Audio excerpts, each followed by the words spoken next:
وہ آپ کو اللہ تعالیٰ نے اختیار دیا ہے۔ اب آج میں آپ کے سامنے رکھنا چاہتا ہوں کہ اس عقیدہ تقدیر کے کیا کیا سبق ہیں اور اس کے کیا ثمرات ہیں، کتنی بڑی بڑی نعمتیں اس میں پوشیدہ ہیں۔ دیکھیے وہی لفظ کتاب آیا سورہ حدید میں، ما اصاب من مصیبت فی الارض ولا فی انفسکم الا فی کتاب من قبل ان نبرأها۔ نہیں پڑتی تم پر کوئی پڑھنے والی۔ مصیبت کا لفظ ہم عام طور پر اردو میں بولتے ہیں کسی تکلیف دہ شے کے لیے، کوئی واقعہ ایسا جو ہمیں ناگوار ملے، وہ تکلیف ہے۔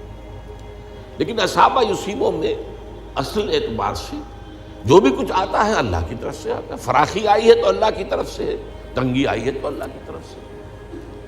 لیکن جو شے بھی واقع ہوتی ہے تم پر، ما اصاب من مصیبت فی الارض ولا فی انفسکم، وہ مصیبت جو ہے وہ ایک بڑے وسیع پیمانے پر زمین میں کوئی بڑا سیلاب آ گیا ہو یا کوئی بڑا زلزلہ آ گیا ہو، زمین دھنس گئی ہو گئی، بہرحال تو کوئی زمین کے اندر کوئی ایسی تکلیف آ جائے یا تمہاری اپنی جان میں کوئی بیماری لاحق ہو جائے، کوئی اور اس طرح کا حادثہ پیش آ جائے، لیکن یہ کہ الا فی کتاب من قبل ان نبرأها، یہ سب کچھ پہلے سے موجود ایک کتاب میں لکھا ہوا ہے، اس سے پہلے کہ ہم اسے ظاہر کریں۔ ان ذالک علی اللہ یسیر، یہ اللہ تعالیٰ پر بہت آسان ہے۔ تمہیں یہ عجیب لگتا ہے لیکن اللہ تعالیٰ کا علم قدیم ہے۔ اس علم قدیم کے حوالے سے ظاہر بات ہے کہ اگر اس پر تمہارا ایمان اور یقین ہے تو وہ علم قدیم جو ہے اس کے اعتبار سے، اللہ کے علم قدیم کے اعتبار سے اس میں تمہیں کوئی شے جو ہے عجیب محسوس نہیں ہونی چاہیے۔ اب اس کا جو نتیجہ نکلتا ہے دیکھیے، لِكَيْ لَا تَأْسَوْا عَلَىٰ مَا فَاتَكُمْ وَلَا تَفْرَحُوا بِمَا آتَاكُمْ، تاکہ تم رنج اور غم نہ کیا کرو اس چیز پر جو تمہارے ہاتھ سے جاتی رہے، اور اترایا نہ کرو اس چیز پر جو اللہ تمہیں دے دے۔ یہ ہے انسان کا معاملہ۔ تکلیف آئی، کوئی مصیبت آ گئی تو مایوس ہو گیا، بددل ہو گیا، افسردہ ہو گیا، فرسٹریشن ہو گئی، اس سے بھی آگے جھنجھلاہٹ ہوئی، کیوں ہوا، کیسے ہوا، نہیں ہونا چاہیے تھا۔ یہ ساری کیفیتیں جو ہے رنج و غم اور محن اور اسی طریقے سے جھنجھلاہٹ۔ اب فرض کیجئے کہ آپ پر کوئی جو تکلیف ہے کسی دوسرے شخص کے ذریعے سے آئی، کسی نے آپ کو تکلیف پہنچی، اب اس پر جو غصہ آئے گا، جو انتقامی کیفیات پیدا ہوں، یہ سب کی سب ختم ہو جاتی ہے جب یہ بات سامنے آئے کہ یہ تو اللہ کی طرف سے تھا، آنا ہی تھا۔ اب یہ غم، غصہ، رنج، محن، جھنجھلاہٹ، فرسٹریشن سب کا معاملہ ختم۔ یہ جو ہماری ذہنی بیماریاں ہیں اس دور کے اندر جو سب سے زیادہ عام ہو چکی ہیں، خاص طور پر کھاتے پیتے لوگ جو ہیں، مترفین جو ہے ان کے اندر، اس میں اصل دخل تو اسی کو ہوتا ہے۔ فرسٹریشن ہو رہی ہے، غصہ آ رہا۔ اب دیکھیے اگر یہ یقین ہو، اس کا یہ مطلب نہیں ہے کہ اگر کسی نے آپ پر زیادتی کی ہے تو آپ بدلہ نہ لیں، یہ دوسری بات ہے۔ یہ تو اصل میں اس دنیا کا نظام کو قائم رکھنے کا ایک ذریعہ ہے۔ کسی نے آپ پر زیادتی کی، اب اگر آپ انتقام لینے پر قادر ہیں تو آپ کے سامنے دو راستے کھلے ہیں۔ اگر قادر ہیں، اگر قادر ہی نہیں ہے تو کیا کریں گے؟ کچھ بھی نہیں۔ اگر قادر نہیں ہے تو پھر تو قہر درویش بر جانے درویش مشہور مقولہ ہے، اندر ہی اندر آپ غم اور کریں گے، صدمہ ہوگا، رنج ہوگا، جو بھی کچھ ہوگا جو میں نے بیان کیا، لیکن کر تو کچھ نہیں سکتے۔ لیکن اگر آپ انتقام پر قادر ہیں تو اب دو راستے کھلے، آپشنز ہیں۔ چاہیں تو آپ اسے معاف کر دیں اور چاہیں تو آپ اس سے بدلہ لے لیں۔ اور دیکھیے قرآن اتنی فطرت انسانی سے قریب تر اور اتنی متوازن کتاب ہے، ان دونوں کا جواز موجود ہے، بلکہ دونوں کی اپنی اپنی جگہ حکمت ہے۔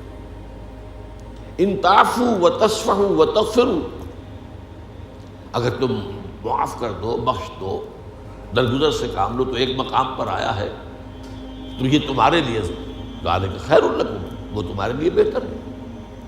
اس سے روحانی ترقی ہوگی کہ آپ کوئی انتقام لے سکتے تھے، آپ نے نہیں لیا، معاف کر دیا، روحانی ترقی۔ لیکن دوسری طرف اس میں ایک اندیشہ ہے کہ اس کو کچھ اور شرارت کرنے کی ہمت اس کی بندھے گی۔ ایک شخص نے آج آپ کو تھپڑ مارا ہے، جوابی تھپڑ رسید ہو گیا ہے، تو آگے کے لیے ہوش ہو جائے گی، اور نہیں تو پھر ہو سکتا ہے کل کسی اور کو مارے۔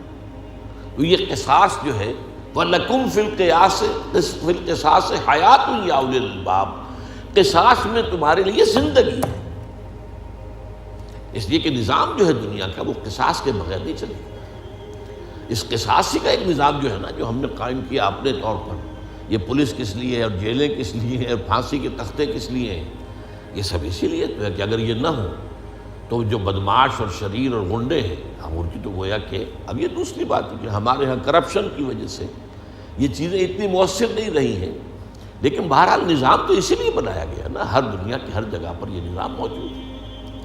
تو قصاص اور انتقام دونوں چیزیں جو ہے آپ کے لیے آپشن ہے، لیکن یہ ہے کہ اتنا غصہ اس شخص پر نہیں آئے گا جس نے یہ کام کیا ہے آپ کے ساتھ۔ ذاتی طور پر اس کے خلاف غصہ اس وقت آتا ہے جب آپ یہ سمجھیں اس نے اپنی مرضی سے کیا ہے، نہیں، یہ تو اللہ تعالیٰ کی طرف سے نہیں تھا، لیکن بہرحال اس نے کیا ہے تو آپ اس سے انتقام لینے میں حق بجانب ہوں گے، اور انتقام کے اندر جو ہے وہ دنیا کا نظام ہے۔ میں ایک اس کا واقعہ سنایا کرتا ہوں، واقعہ ہے یا کہانی سمجھ لیجیے، کہ ایک شخص درویش جا رہا تھا کہتے ہوئے جو رب کرے سو ہو، جو رب کرے سو ہو۔ ایک شخص نے اٹھا کے اسے پتھر مارا، سر پر لگ گئے۔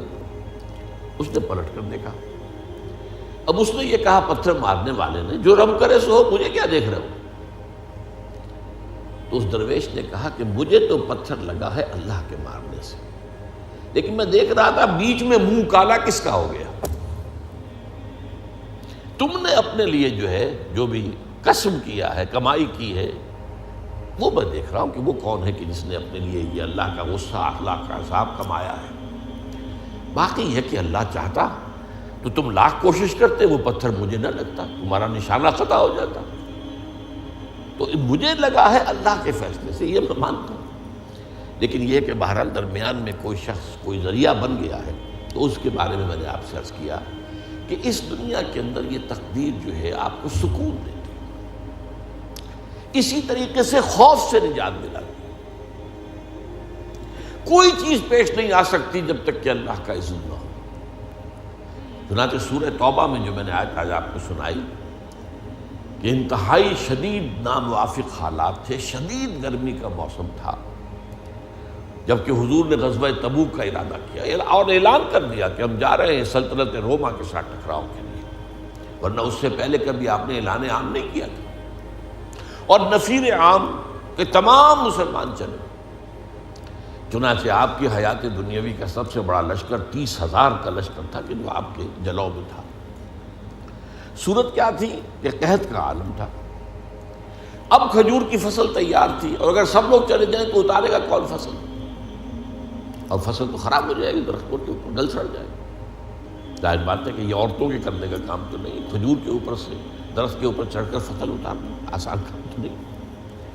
ان حالات میں شدید ترین امتحان ہو گیا صحابہ، اور منافقین نے یہ کہا ہوش کے ناخن لو، کیا ہو گیا تمہیں، اس گرمی میں جا رہے ہو، اور ہرقل اعظم شہنشاہ روم سے ٹکرانے جا رہے ہو، تمہارا دماغ خراب ہو گیا اس گرمی میں، اور قحط کا عالم اور فصل تیار۔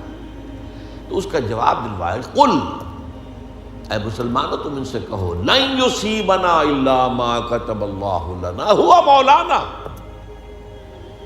وعلی اللہ فلیتوکل المؤمنون، کہہ دو ہم پر کوئی شے واقع نہیں ہو سکتی مگر وہی جو ہمارے رب نے ہمارے لیے لکھ دی ہے، اور وہ ہمارا مولا ہے، وہ ہمارا دوست ہے، وہ ہمارا پشت پناہ ہے، وہ ہمارا ولی ہے، وہ جو کرے سر تسلیم خم ہے، جو مزاج یار میں آئے، نہ شبد نصیب دشمن کے شبد ہلاکت تیغت، سر دوستاں سلامت کے تو خنجر آزمائی، اللہ کی طرف سے جو آئے وہ ہمارے لیے، ہم اس کو، وہ خوش آئند ہے، چاہے ہمیں ناگوار محسوس ہو وقتی طور پر، جسمانی طور پر، مادی طور پر تکلیف تو ہو تکلیف، لیکن یہ کہ وہ اللہ تعالیٰ کی طرف سے ہے اور ہمارے لیے قابل قبول ہے۔ اسی کا نام ہے تسلیم و رضا، اللہ کی تقدیر پر راضی رہنا۔ کوئی شکوہ نہیں، اللہ سے بھی کوئی شکوہ نہیں اور کسی اور سے بھی شکوہ نہیں، نہ گلہ ہے دوستوں سے نہ شکایت زمانہ۔ ہاں جو کچھ آ رہا ہے وہ ہمارے رب کی طرف سے، البتہ جو بھی بیچ میں کوئی ذریعہ بن گیا ہے اس نے اپنے لیے جو بھی کمائی کرنی تھی کر لی، البتہ ہم اگر